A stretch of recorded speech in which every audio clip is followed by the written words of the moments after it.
Okay, hi guys. Let's get on to the next topic, which is economic analysis. In short, is the intervention worth the money that you're spending on it? That's a one line summation of everything. Okay, so let's start with a very simple example, right? We've got Mr. Akshay Kumar or AK promoting a certain brand and telling you to choose this brand versus another brand. All right, how will you do that? So, the usual ways that we are convinced to choose one thing over the other is, so AK says choose H and not K brand. I'll do this if both H and K have the same effectiveness, but H is, cheaper.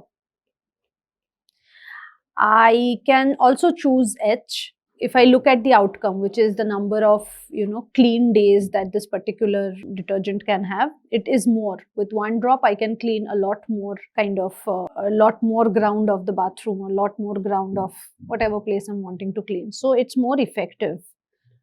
I will choose, even if the costs are a little bit different, I will choose the one which is more effective. I can also choose the particular brand because after using this brand, I'm getting a lot more free time. The bathroom is smelling fresher, so everyone's happy. People are complimenting me. So this is a very hypothetical example. So people are very complimenting me on how nice your bathroom looks and smells, and then आपका prestige ज़्यादा हो जाता है. So then there's a quality which is improved, which is different from just the effectiveness. It's an overall intangible sense of feeling good that is there.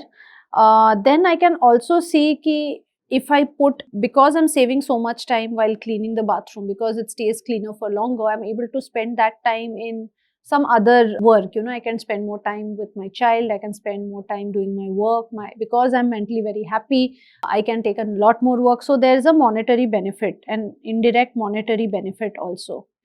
So based on all these criteria, I can make a choice, and that is exactly what the economic analysis also tells us. So it's the use of analytical techniques to define choices in resource allocation. We go to a particular branch of economic analysis called pharmacoeconomics, and it's the branch of health economics that focuses on weighing the costs and weighing the benefits of a particular intervention in comparison with another alternative. So cost benefit of intervention 1 versus cost benefit of intervention 2.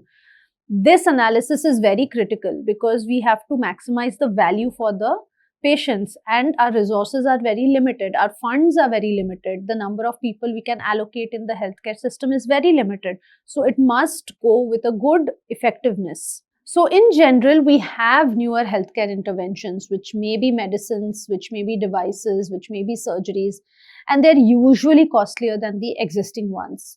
These usually provide added benefits. Yes, they do provide an increased value over the standard of care. And so decision makers like doctors, politicians, anyone who's managing the money for this have to consider whether or not the new intervention is both affordable but also very efficient of the limited resources. So in pharmacoeconomic evaluations, we take into consideration how much we would reimburse for our insurance coverage. And so even in our insurance makers and the decisions they take, how much coverage to give for this particular health condition, how much coverage to give for this particular interventions. Certain interventions are covered, certain are not. All of this plays a part in coming to that decision. Okay. Now, how do we compute costs? There are three ways that cost is there, or we can classify cost. One is direct cost, one is indirect cost, and one is intangible cost. Okay, the direct cost is directly borne by the healthcare system or the provider, which is the hospital space, the medicines that you give, the equipments that are there, the salary of doctors.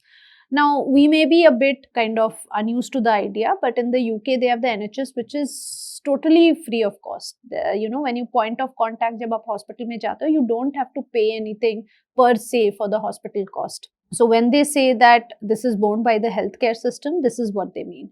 The indirect cost is borne by the patients or the public, which is what we're usually used to in India, right? The loss of productivity. So you're going to the hospital, so you're not going to your work. So there's loss of that day's salary. Okay. The cost of having a caretaker. So if you go to the hospital and you have a baby at home, or say you've got an elderly mother who's not doing so well and you have a caretaker for that person, that's also an indirect cost that is borne because of the illness. And then you have the intangible cost, which cannot be measured, right?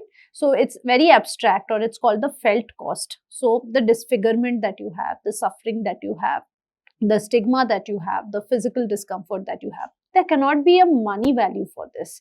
So this is called an intangible cost. We have also something called the opportunity cost, right? Let me make it very clear to you. Now you are watching this video for maybe the past 15 minutes or so, or the last couple of hours. You are attending all these, devoting a lot of time, investing a lot of time for your Royal College preparations. You are investing that time, but you are not going to a private practice. You may be rescheduling your patients, or you may be cutting down on your patient load because of that. So you are losing out on something because you're choosing to divert your time and attention here. And that is called the opportunity cost. The opportunity for the other alternative is lost, and the cost of losing that alternative is called the opportunity cost. So using a resource prevents it being used in some other way. For example, if an intervention is chosen, as well as the direct cost of the intervention itself, one has to consider the benefit that may have been gained from choosing an alternative intervention. Only if the cost and benefits with the chosen intervention outweigh those of the alternative intervention should the decision to spend go ahead. So perhaps the reason you are investing this time and temporarily losing out on a certain amount of money or a certain amount of time that you may have spent with family is because in the future it's going to give me a lot of rewards. So if I'm investing $1 in this, I'm going to get back $100 later on. So that is the opportunity cost that you are losing out on. You also have the willingness to pay. The process in which individuals are asked the maximum they are willing to pay in monetary terms to achieve a given benefit of an intervention or service. How much are you willing to pay over and above the usual care in order to get a certain result? That is called the willingness to pay, and you get this symbol called lambda, which denotes it.